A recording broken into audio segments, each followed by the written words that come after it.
Right, good afternoon, everybody, and welcome to this afternoon session. Particularly to those hundreds of people who have joined us online. Big thanks for joining us online. And don't forget, there is the online chat facility. So for people online, there is a very active forum, a chat forum that people are submitting their questions. So some of those questions will be fielded to us at the end of each session. And also just to flag up that there is the question time session later on. So for those people who are online, you need to submit any questions that you have for question time before the lunch break. So welcome everybody again. I'm David Dexter, so I'm the Research Director at Parkinson's UK. And this session is all about talking about transformational technology. So I'm joined by two innovators here. I've got Kuhan and Stephen, who are going to join me on the panel. So technology is transforming all of our lives. Recently, we've just come back from France, and we were chatting with my partner about how technology had actually transformed our holiday. So not so long ago, you'd have had to gone to a travel agent to book your flight.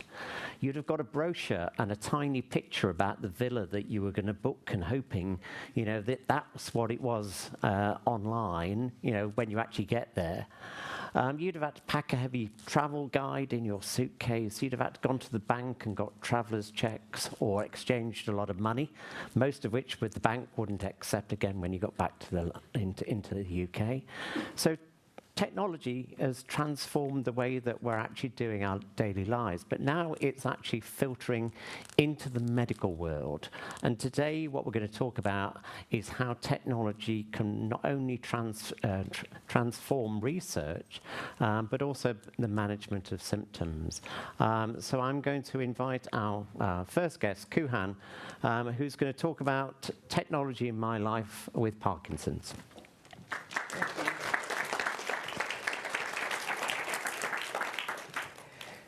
Thank you, David. And yeah, my name's Kuhan. I am, if it's not obvious, I'm a person with Parkinson's. And I was going to talk about two things today. One is about Parkinson's On, which is an app that I've developed for people with Parkinson's. Some of you may have come across it. And there's been a recent update to the app, and I'll talk about some of the new features and some of the exciting plans on the roadmap. But I'm going to start with how tech has played a role in my own Parkinson's journey. And looking back, it's really played a role in every step of my journey, right from day one. You probably recognise this, some of you. It's an MRI scanner. And I had a scan as part of my diagnosis way back when in 2013. I'll be 12 years in January the 4th is my Parkiversary. It was the day after my 38th birthday, so it's an easy one to remember. And I had various scans to help confirm my diagnosis. I had 2 MRIs, an MRA, a PET scan, and a DAT scan. I feel like I was fully scanned. And I had an MRI coincidentally earlier this week, and the radiologist said the same thing to me that the radiologist did 12 years ago. They said, "Can you lie perfectly still?" And I said, "No." If I could, I wouldn't be here. But I managed it then and I managed it now. But it is quite a daunting thing. So, you know, right from the beginning, tech played a role. And fast forward, tech helped me understand. There's a picture of Shafak, who you saw earlier. She's somewhere here. And she wasn't on the website at the time. But even from day one, one of the first things I did was started Googling all about Parkinson's, because it's quite daunting, isn't it? There's just, even now, I'm still learning about the condition and my version of the condition particularly. And, you know, I turned to the internet and I turned particularly to Parkinson's UK and the very useful information that's laid out in terms of their information booklets and on their website, and also their wonderful helpline advisors. If you haven't come across them and you need support, the helpline advisors are a wonderful resource, as is their website. Access to healthcare. This is a image of me. You can see in the bottom right-hand corner. waiting for my online appointment with my neurologist. This is during COVID. So you can imagine, during lockdown, things were very tough in terms of seeing our healthcare professionals. And I went online for my appointment, waited patiently 45 minutes, and the appointment lasted all of 7 minutes. But it was actually, I would say, probably better than the face-to-face in terms of how it went for me, particularly because I didn't have to get on 2 trains and go through the stress of getting into central London, Queen Square, to see my neurologist and be in a very small room, which I always think is funny because they tell me to walk up and down. And it's literally just a really tiny room. How can they tell anything? So I was at home. I was in my own environment. I was able to walk up and down the room, and the neurologist saw me in a far more natural state than I think they would have done ordinarily. And I do this sometimes with a physiotherapist, and one of the advantages there is, I've got stairs at home. They can see me up, and particularly the challenge of coming down the stairs. And I'm a big believer in this, and I realise this is somewhat of a polarising issue because some people prefer face-to-face, some people prefer online. I saw one survey that said people absolutely don't want online, and I saw another survey that said people really prefer online. So I think it's up to the individual, but this is not an either-or thing. This is an and thing. For me, if I can supplement my regular face-to-face appointments with an online appointment, ideally on video, and I can be seen when I need to be seen, ideally through some technology that alerts my healthcare professional to the fact that I need to be seen, rather than these arbitrary intervals of 6 months or 12 months or more in a lot of cases these days, then I think that's certainly the way to go, particularly with the pressures on the NHS. Demand for neurology services is always going to outstrip the supply of professionals that we have. And I think part of the answer here is technology. You might recognise this handsome fella, Mr. Dave Clark, who's a wonderful advocate and a great fundraiser in the community, and the self-proclaimed hot toddy of the community. If you haven't come across our podcast, we have a podcast, 2 Parkies in a Pod, and we're going to have a live episode of the podcast tomorrow, special episode with a special guest, Professor Baz Bloom, who's been on the podcast previously at 9. I think we're first up in the morning tomorrow. I do encourage you to join because it's going to be a fantastic session. We've got a few special things planned. My point about this is that technology helped me connect to others, and helped me connect to Dave. You can see here that this is our flirting stage, and shortly after this we met, and our little bromance started, and the podcast was born from there. And I've just noticed, Dave, 11th of October. It's 11th today, right? So this is our anniversary. So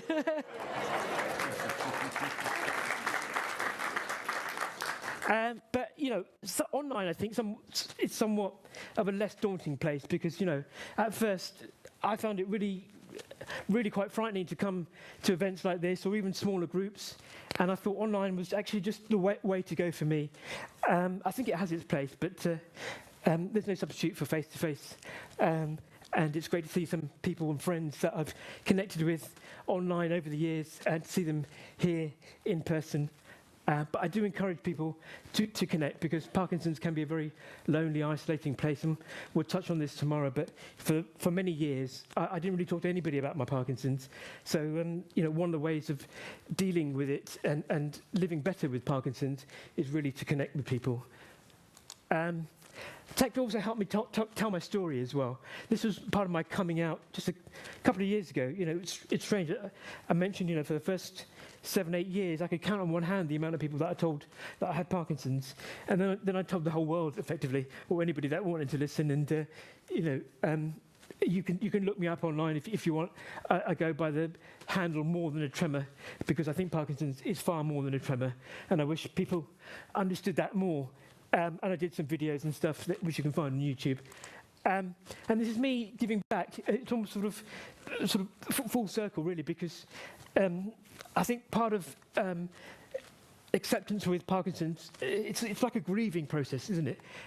You haven't lost something or someone, but you know, it's akin to a loss. It's akin to a grieving process, and I think giving back is part of that. This is me with the INS team, which is a local neurology charity in South West London, where I run a young person's group and do a few bits and bobs. This was a joint event with Parkinson's UK in Hounslow in West London.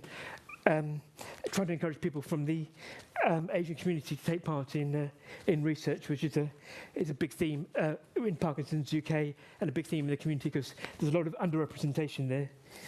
And then this, which is Parkinson's On, which is an app that I developed for people with Parkinson's, and it looks like this. The formatting's got a bit messed up, but it's a free app. On both Android and iPhone. It's something that myself and my partner Helen developed and funded initially, and something I designed, and something that's available to all now. And it does three things. It helps keep you on time with your medication, because if you're anything like me, managing 15 pills a day at set intervals and keeping on time is a real challenge, and it is important to keep on time with Parkinson's medication. As the condition progresses, I feel that more and more, and I find it difficult, especially around meals and not taking your medication with meals. I still struggle with that. So I wanted a tool, an app that would help me do that. I also wanted a tool that allowed me to keep track of my progression of my condition, whether it was how my symptoms were going on any one day or the activities I was doing. And I also wanted some help, you know, some self-help, because I'm a big believer in self-help and self-care. And I wanted some help by way of an app that I could access myself in my own time. So this is what the app looks like. This is the medication section. So all the NHS Parkinson's medications are in there, and there's images there that you might recognise, some of you. And I always find people, including myself, struggle with the names of the medications. The orange one there, and my partner Helen refers to as the orange pill, not entacapone, because it's difficult to keep up with the terminology of medication and terminology full stop. To be honest, in Parkinson's, it can be quite daunting. And you can see there on the right-hand side, is a QR code. It's a new feature that just launched last month, where you can show this code to a paramedic, or to your reception at hospital, or to your neurologist, whoever it is, and it will give you a view of the individual's medication. It shows them date of diagnosis, a date of year of birth. It's a nice, simple way to convey your medication, because, like I said, it's difficult for people to recount, certainly write out their medication. So simplicity is the key to this app, and so there's some intelligence built into the scheduler as well. So what you see at the top left is my 8 o'clock medication, but I actually took it at 8:30 or 8:33 because, well, if you're anything like me, I wake up at different times every day. You know, sleep is a big issue with Parkinson's, and I don't take my medication at the same time every day. My 8 o'clock sometimes is 6:30, or it could be 9 o'clock, depending on the time I wake up. What this does is it knows, so you log it at the time that you take it, which is 8:33, and then what it does is it shifts the next medication to account for that. So you don't have to worry about when did I take it. You know, it knows the interval duration between your medications, which in most cases is quite crucial, and it sends you alert at the right time.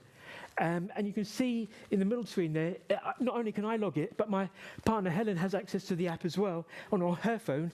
If I'm not able to log at the time, if I'm particularly dyskinetic, or I have a tremor, or my fingers aren't working correctly, she can log it on my behalf.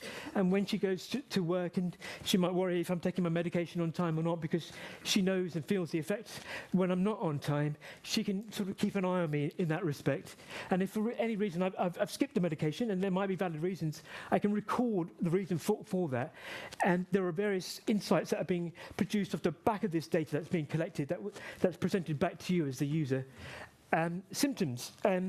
This is a list of symptoms that you can choose which one are your, I don't want to say favourites, but which ones are relevant to you, because not all symptoms are, not everybody has the same symptoms.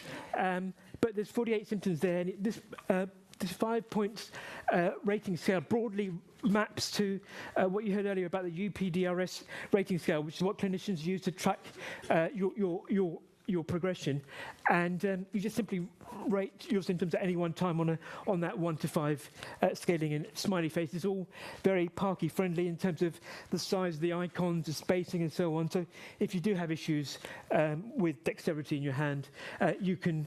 It's designed to be as easy as possible. Not everybody will be able to use this, admittedly, and technology is not for everybody. But it's just a tool that hopefully will help, and I found it particularly helpful myself in using it last few months. An extension of the scheduler is what's. Before I come to that, let me, on the left-hand side, on-off button.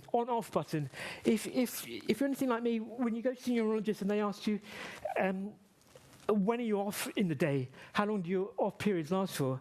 I find it really difficult to convey that because I don't know. I can't keep track. I can remember what happened that day, but not the week before, the month before. It's a real challenge to keep on top of these things. And as a result, I find the quality of that conversation with my neurologist, whenever it happens, which for me is almost once a year now, to be quite poor, and mainly because I can't convey that. I can't convey what's going on. But this way, I can actually keep a record of it. So if I'm feeling off in a particular point of the day, just push that button, it turns grey, and it marks that I'm off. The other thing it does, as an extension of the medication scheduler, it helps you with those meal times. So it recognises the time that you're taking meds, and it predicts the ideal time to take your medication. It's very complicated formula to understand when to take your medication relative to meal times, or rather when to eat relative to your medication. I think the logic is half an hour before you've taken your meds and an hour after, but I still struggle with that. So this just calculates it for you and gives you a traffic light signal where it's okay to eat or not. And you can keep a diary. In the middle screen, you can see a journaling function, which all those activities all those entries get logged. And the right-hand side, you can see a new daily log that's been launched a few weeks ago, which gives you a full day's view of what you've logged in that day and what's gone on. And a feature whereby you can track your water intake, which I think is really important, as I have a dry mouth at the moment. But having water drinking water and staying hydrated is so important in Parkinson's for 3 reasons. One, it helps with constipation. A lot of people suffer with constipation in Parkinson's. It helps with the absorption of your medication, and it helps with low blood pressure. So, if there's one thing you're going to do to help the cause of Parkinson's that you can do yourself, apart from exercise, and the rest of it is drink water. It's really, really important. And there's some self-help content there as well. Some yoga content developed by Parkinson's yoga specialist Dawn, who's absolutely wonderful, and she's recorded some yoga nidra series of content, a series of audio files, which is wonderful. She's got a lovely voice and it's very meditative. There's some also dedicated meditation audio recordings as well by Deborah, and there's some sleep sounds as well to help you sleep, because we know the challenges of sleep in Parkinson's. And there's some bonus content from the podcast, 2 Parkies in a pod, some behind the scenes stuff, and some bonus content. What's launched recently in collaboration with Parkinson's UK, and I should say Parkinson's UK kindly offered us a small community grant this year, and some of the new features that I'm showing you today have been enabled by that grant. And one of the key ones is a presentation of Parkinson's UK content, so you can actually go and see things like the latest research news. The Progress magazine is on there, for example. It links off to clinical trials. It really is a route to getting more involved in research. One thing I would say about research, having listened to this morning's presentation, it can be quite daunting. It really can be quite daunting, and I didn't take part in research for many years, but having done so now, I find it really rewarding. I find the people that I meet, both professionals, researchers, and also, more importantly, fellow people with Parkinson's, I find it's really helped my Parkinson's journey, and I would encourage anybody to do so. And this is a nice, easy way to ease yourself into it. You can also get things, latest news, so that one is David's project, Pioneering Landmark Project, launched last week, I believe it was, so you can keep up with the latest news. And there's information booklets that you might have seen from Parkinson's UK. You probably see them out there, those little A5 booklets that give you information about different symptoms. So what we've done here is we've taken, had an audio narrated version of those information booklets. Because if you're anything like me, when your condition progresses, your cognition can be impacted and your ability to consume information, particularly reading, becomes a challenge. So this is just a nice way to consume Parkinson's UK content, and this is going to be developed further. There are 12 booklets on there at the moment, ranging from topics like thinking and memory challenges, to dystonia, to sleep problems, to mouth, dental care, vision, and so on. So it's a really easy way to consume the information. I've rabbited on for 17 minutes, and I've run over a little bit, but hopefully you found that useful. I thank you for your time, and if you've got any questions, I'll take them now. Great.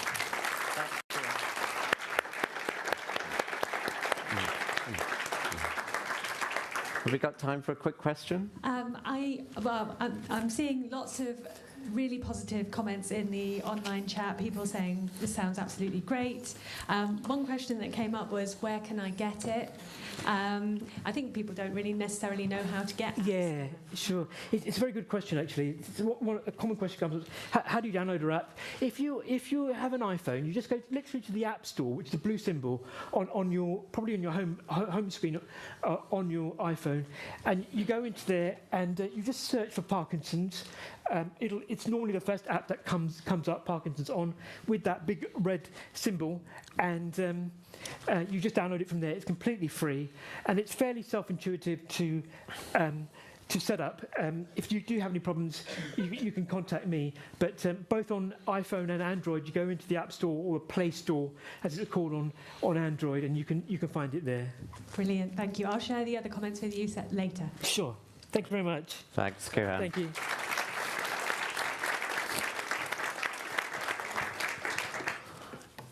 Thanks. So now I'm going to give you a quick canter of some of the other technologies that are being developed to help not only speed up diagnosis, but also manage symptoms.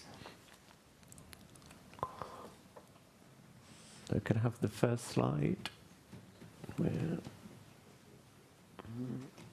Great.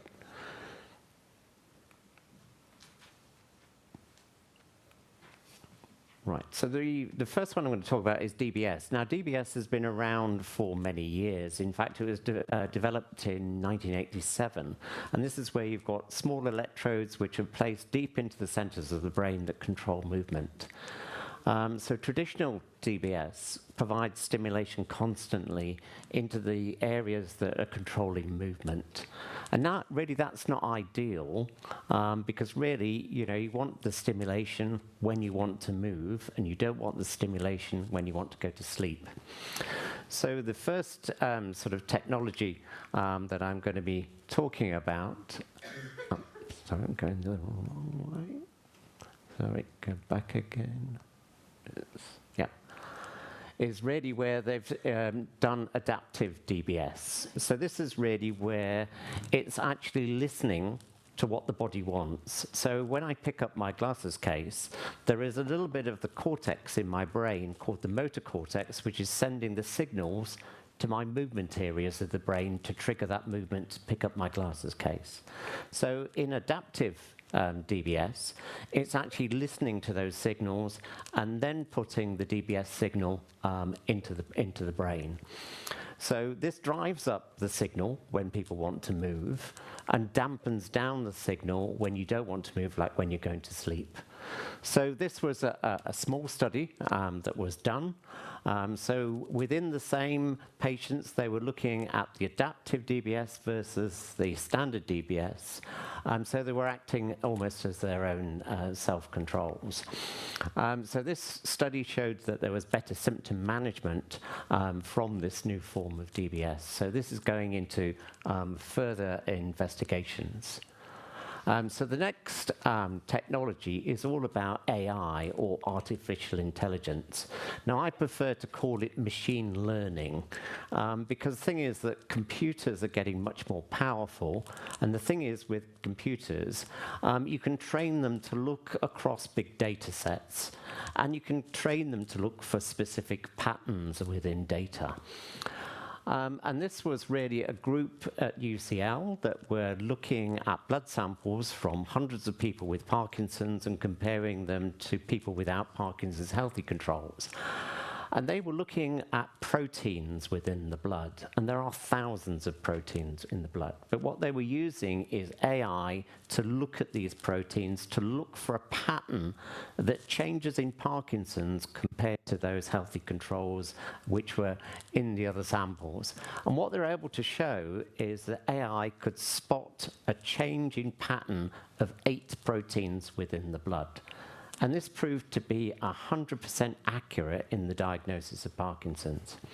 So this has been taken further forward. And the beauty of it was that they had samples from people before they were actually clinically diagnosed. So up to 7 years before somebody was diagnosed with the clinical symptoms of Parkinson's, they could see this protein change in the blood. So this is going to drive forward better diagnosis, because many of you know that the diagnostic journey is often quite complicated, quite painful, and sometimes can take quite a long time. So this is going to improve diagnosis. So the next area where AI is actually helping out is actually in the diagnosis of Parkinson's in our brain bank. As you know, Parkinson's only affects humans, so the brain bank serves as an important resource for researchers. But really what we need to do, every time a brain donation comes in, we need to confirm that it is with Parkinson's, or it's a Parkinson's-like disorder, or it's from a healthy donor.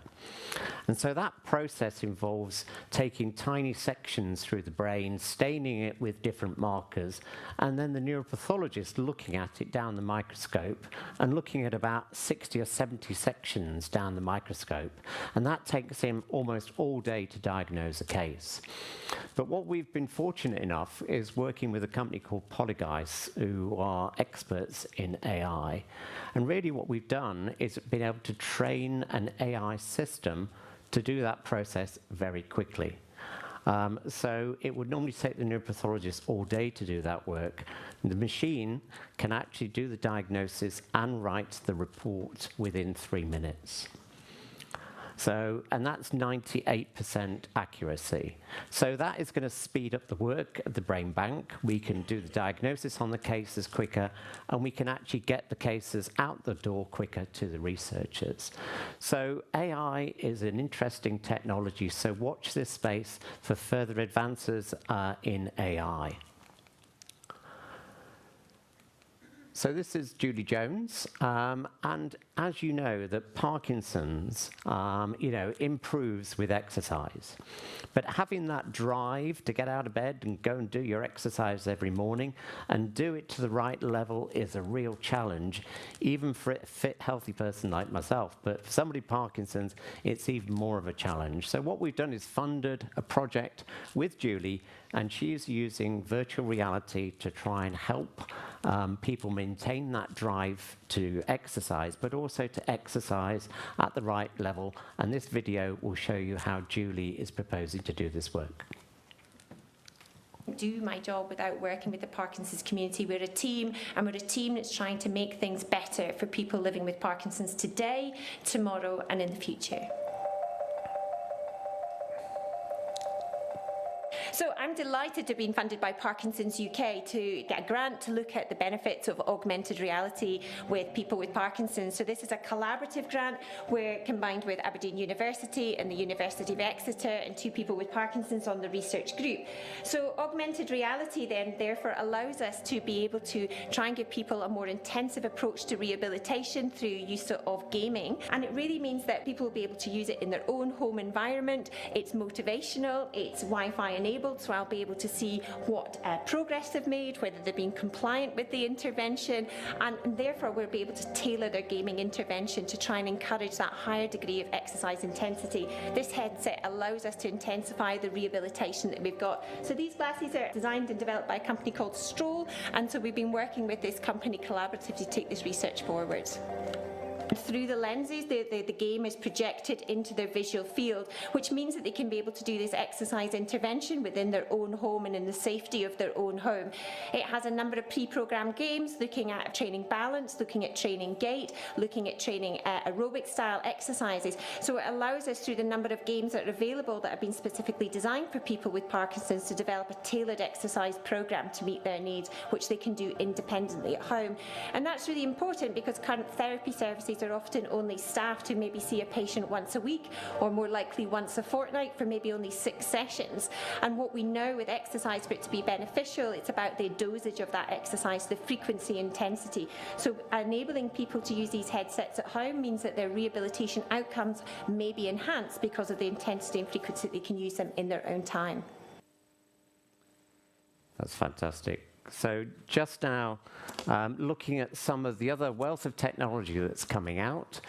So we've got the Simbex laser here, which is proposing that it actually changes the gut content, the bacteria in the gut, and improves constipation. Also, they're talking about it improves movement as well. So you've also got the Pathfinder, which clips onto the shoes and shines a light and acts as an aid that you've got the target to step over. You've got Evondos, which is a little robot here, which actually guides you about prescribe. It actually dispenses the medication for you at the right time and the right doses. So you've got the Bide device here, which sits next to your bed. And if you happen to wake up in the night, Bide will activate, and then it will talk to you so that it guides you safely so that you don't have a fall when you're getting out of bed at night. And then you've got Grip Able here, which is a gaming device to try and improve your grip strength and coordination. And then you've got the Q1, which is a sort of a vibrating technology that sticks onto the chest and acts as a cueing device to help problems with movement. But the problem is, how do you know which one of these technologies actually works? Are they value for money? And also, are they right for you? So what I would like to do now is introduce you to the tech guide. So this is something that Parkinson's UK is developing over the last year or so. And Tech Guide will actually give you a catalogue of all of the known devices which are specifically being targeted to helping people with their Parkinson's. So the Tech Guide will be being launched in November this year. And so it will also review all of those technologies. So Tech Guide is being done in association with a group of people with Parkinson's, so it's being developed with Parkinson's, and also the reviews of the technology are being done by people with Parkinson's. So for each of these devices that are currently listed in the catalogue, you can view it online, but also importantly, you can get a paper version of this so you can thumb through it at home at your own leisure. So each one of these devices will be reviewed by a group of people with Parkinson's. And so they'll give you a blow-by-blow account about right from when they receive it in the post, how easy is it to set up, how easy is it to use, is it effective, is it helping control that symptom that this device is actually designed to manage. And all of these reviews over time will be updating as they go through. So we've currently, in the first phase of the launch, we'll have 4 reviews coming out when Tech Guide launches. But then over time, we'll tackle all of the ones that are actually in the guide. And as you go through the guide, you can see clearly which ones have been reviewed. So they'll tell you also, is it good value for money? Is it easy to use? Really, does it do what it says on the tin? So also, where can technology go next? You probably heard about this gentleman who was featured in the media quite recently, and we covered it on the Parkinson's UK website. This was a gentleman of 63 years old. He was not responding very well to his Parkinson's medication, so he had DBS surgery many years before, and that was now starting to fail. He was falling quite regularly, and really he was quite in a not grand state really, and then he volunteered for spinal stimulation. So as a result of this spinal stimulation, he could actually walk 6 kilometers. Advancement of the technology, and this is really quite an extreme version of the technology, but I think it just shows you where we can go, and I think we're just being limited by our imagination. So I think watch this space for more technology as it comes out, because we think technology can play an important role, not only in speeding up diagnosis, but also better management of symptoms. Is there time for a question for me, or do you want to go straight on to Stephen's talk? I think we can have a question or two if there's any in the audience here. There's one. This lady here. Microphone's coming. Thank you. Do you think that the blood test, the AI, could have sort of the implications with life insurance, mortgage applications, things like that, if something like that becomes the norm? Yes, so we've got to consider those possibilities, and I think there will be regulations, from the government about how that data can be used. So the government needs to get on board, with the potential of these technologies. So there needs to be government policy and regulation around this space as well. Thank you. One from the online audience, just asking about the review process for the tech guide that you were talking about there. What's included in that review process? How does it work? Yeah, so we've got a fantastic team. I think we've probably got about 140 volunteers on the panel. So we're still looking for new volunteers to join. But the review, so they get chosen depending on the symptoms. If it's something that's controlling tremor, the device will only go out to those people. So they get notification about the review process, that they've been selected. They get sent the device. They get told how to set it up. And that's the same instructions that you would get just from the manufacturer as well. So, we want the review to include, how you unpack it. Is it easy to set up? Is it really complicated? Do I need a degree in computing to actually set this device up? And day to day, is it easy to use? So the review process covers everything, right from setup. Is it actually affecting the symptoms that it's targeting, and also how the device is giving you feedback. So then the reviews are collated, and then they're edited by the group of people with Parkinson's, and then we'll actually publish the reviews. But the beauty of this system is that later on, what we will do is, we haven't set this phase up yet, but if you buy that device, and you use it yourself, you'll be able to add that review back into the system. So it'll almost be like a Trustpilot scheme. So that although we've got a small population of people testing it within Parkinson's UK, in the real world, people will be able to add evidence back into the system as well. So, eventually we'll get reviews from 1,000 people using this device, so that you'll be able to say, yes, it does what it says on the tin, and yes, it is value for money. Thanks, David. Okay. Okay, now I'll hand over to Stephen. Thanks. So thank you very much for inviting me, and it's handy to follow David, because I want to pick up on some of the issues that David referred to in his presentation. What I want to do is use this as an opportunity just to tell you a little bit about the fantastic new developments that are happening in the field of neuromodulation, and in particular non-invasive brain stimulation devices, new technology, new sensors, etc. There's a lot going on at the moment, and this is just really to flag up that this is a very exciting emerging field that you might be interested in. And in particular, what I'm going to do in my brief presentation is tell you about the work we've been doing on Tourette syndrome, which obviously isn't Parkinson's disease, but actually it's relevant to the work we're now doing on Parkinson's disease. And in a sense, you can see Tourette syndrome as a sort of opposite of Parkinson's disease. Will the blacksmith please report to the Windsor Gallery? Okay. So in David's talk, he told you that there is a motor circuit in the brain that connects the motor cortex to subcortical structures, and this circuit is affected in many movement disorder conditions, including both Parkinson's disease and Tourette syndrome. So both of them are linked to changes going on Will the blacksmith please report to the Windsor Gallery? In this structure here, the striatum. But the effects of that change to that circuit are quite different in Parkinson's and Tourette syndrome.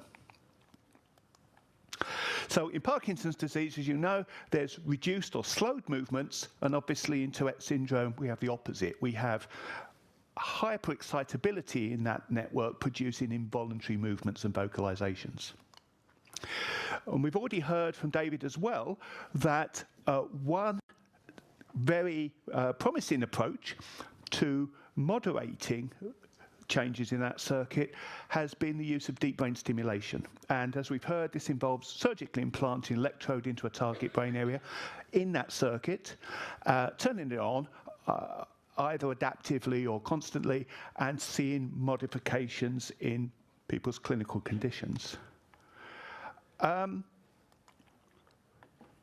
DBS is effective both in Parkinson's and in Tourette's. But there's a problem with DBS, which is there's probably only about 400 surgeries done in the UK a year.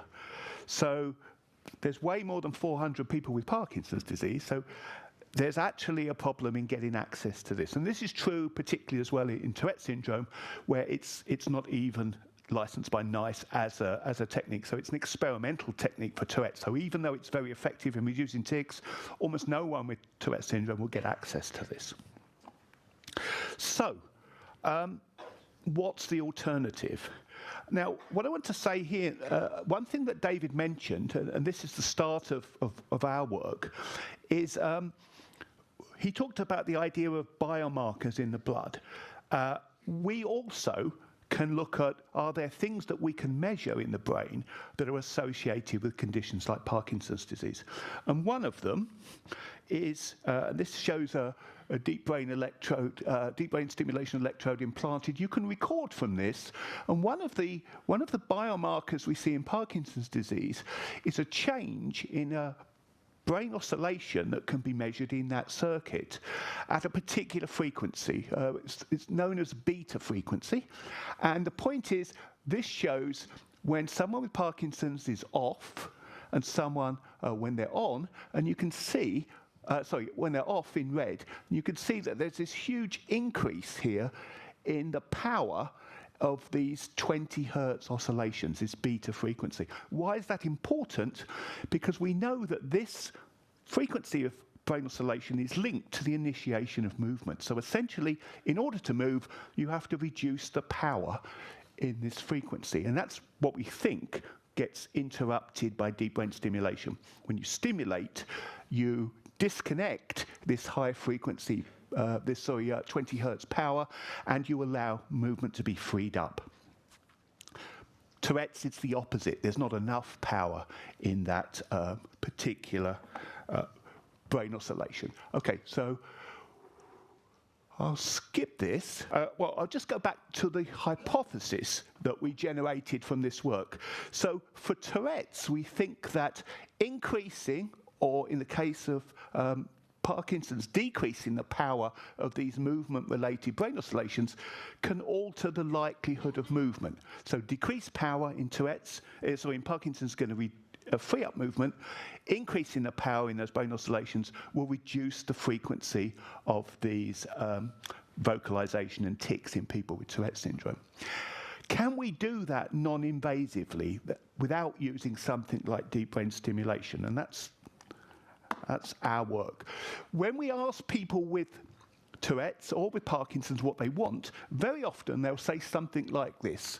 They want a safe and effective means of reducing their clinical symptoms that doesn't involve drugs and that could be used in their home environment. So going back to Tourette's syndrome, it's often the case with children. They want control over their symptoms, either in their own home, their home work environment, the school setting, going through the airport. No one wants to be going through the airport shouting bomb. So this is something that happens with people with Tourette's. You don't want to be shouting something in a cinema and get ejected.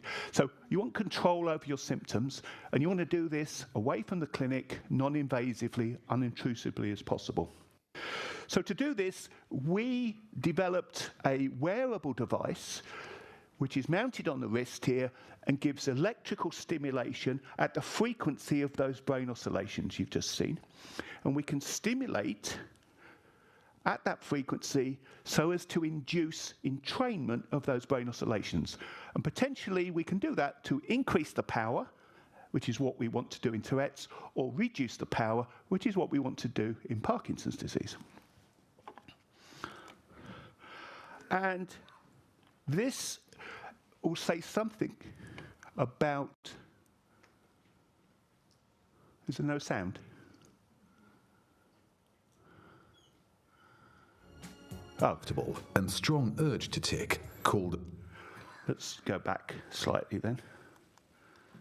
Tourette syndrome is a neurological condition associated with the presence of involuntary movements or vocalizations called tics. They can often be suppressed, but this can lead to a very uncomfortable and strong urge to tick called a premonitory urge. The causes of Tourette syndrome aren't entirely clear, but research suggests that they involve dysfunction in the brain networks that control movement. This dysfunction affects how brain cells communicate and eventually leads to their hyperexcitability and a change in the pattern of the brain waves they emit. In a neurotypical brain, the neurons in the brain fire in synchrony, while in the Tourette's brain, they fire less uniformly. This results in a reduction in the power of brain oscillations. NewPulse have created a new technology that helps reduce the frequency of urges and tics. The device stimulates the median nerve that travels from the wrist to the brain. The objective of the NewPulse device is to increase the power of the brain oscillations linked to movement suppression by delivering rhythmic electrical stimulation to the median nerve. The device sends rhythmic signals through the wrist to the brain, suppressing involuntary movements, thus decreasing the likelihood of tics. For more information, please visit our website at NewPulse. So that tells you something about the underlying idea of how it works and what it's doing.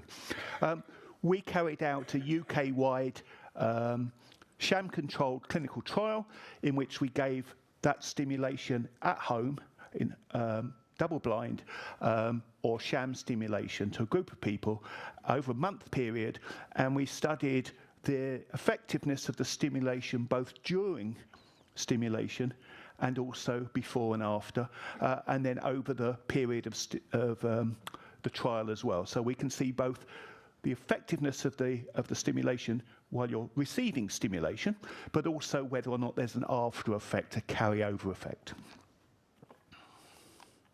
And this is the results of people with Tourette's. So here in blue, we have the effectiveness of sham stimulation. Here, this is the effectiveness of active stimulation. And here we have the baseline number of tics per minute. And then this is during stimulation, and then this is after stimulation has ceased. And what you can see very clearly is at baseline, the two groups are not different. There's a very strong reduction in tics of about 35% when you're being stimulated, and the effectiveness of this carries on after stimulation. And if we move to looking at how you do over the entire 4-week period, we see the same thing.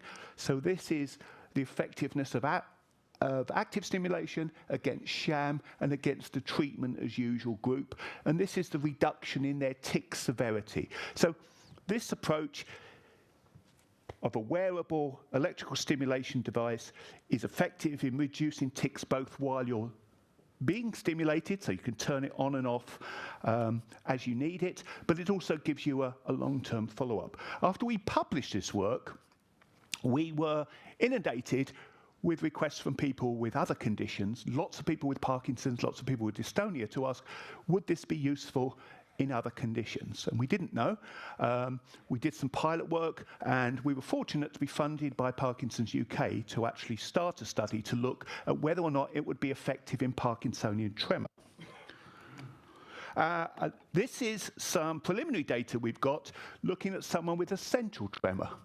So what we've done here is ask them to do something that they have been unable to do, which is sign their name. So here, this person has tried to sign their name without stimulation, and the way they did this was to press as hard as possible into the page to stop the pen from moving. And then this is the same person when we turn the stimulator on, and you can see that there's a very large difference in their ability to sign their name, a marked reduction in their essential tremor. We've now gone on ahead of our Parkinson's study to look at whether or not this is effective in Parkinsonian tremor. And this is some preliminary data. This literally, I only got this figure yesterday, or day before yesterday, so it's not the best figure I could have produced for you. But what we're looking at here is someone with Parkinsonian tremor who's asked to just simply rest their hand, they're wearing an accelerometer, and they're given stimulation or not. And this is pre versus post stimulation. And we can measure that with a wearable device, a gyroscope that they wear on their wrist, okay, which will allow you to measure and quantify the tremor. And the key thing here, you can see in black, this is the magnitude of the power of the tremor before stimulation and after stimulation. You can see there is a large reduction in the power of the Parkinsonian tremor. So already, it looks like this will be an effective way of providing a reduction in some symptoms of Parkinsonian disease with a non-invasive wearable device that gives you some control. What I want to say now is, I think that's probably my last slide, but what I want to say now is that there is also a huge number of other things that are happening. So we have tried this approach with a number of the other co-occurring conditions with Tourette syndrome. So that includes things like OCD, anxiety. We've tried it with restless leg syndrome. We've tried it with dystonia. And so far, we've had success in pretty much all of those conditions in showing a reduction in clinical symptoms. And in each case, these are sham-controlled blind studies. So all of them have a sort of placebo component to show that they're effective. And we've seen a wide range of changes. Beyond this wearable electrical stimulation, there's work going on in our group, but also across the UK, to look at other ways of delivering non-invasive brain stimulation. For example, focused ultrasound stimulation. This involves sound waves being targeted at a particular brain structure. That's been shown to be effective, for example, in Parkinsonian tremor. There is electrical stimulation, which again can target deep brain areas. So I just want to finish by saying that there's an awful lot of work going on, and the future looks quite bright in developing alternatives to sort of surgical interventions which involve safe and effective wearable non-invasive brain stimulation devices.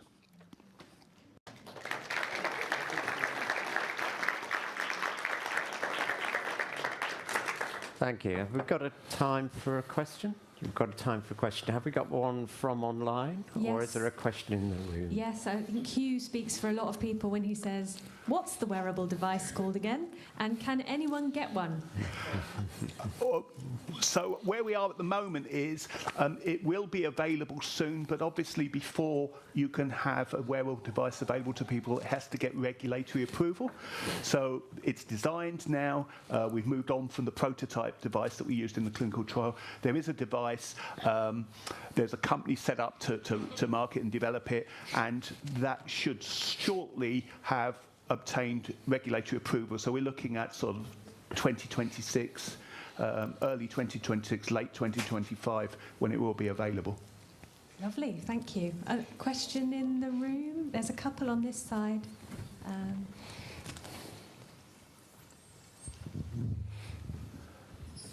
A few years ago, there was a flurry of publicity about various mechanical devices that claim to reduce Parkinsonian tremor, typically wrist-worn vibrators of some kind. Do you think that perhaps they were working because of stimulating the median nerve, but rather indirectly, or is it something else going on with the mechanical stimulation? No, I think that's a really interesting question. It's a very good point. So, one way that electrical stimulation has been used and mechanical stimulation has been used is directly on the muscle, to stimulate the muscle. And given that the movement is based on antagonistic pairs of muscles working together, if you were to stimulate each muscle in turn at the right time, you could effectively reduce the tremor. But in a sense, that's a bit like putting a splint on your arm, isn't it? You're not really doing anything. The alternative is to actually try and target the brain area that's responsible for producing the tremor and target that.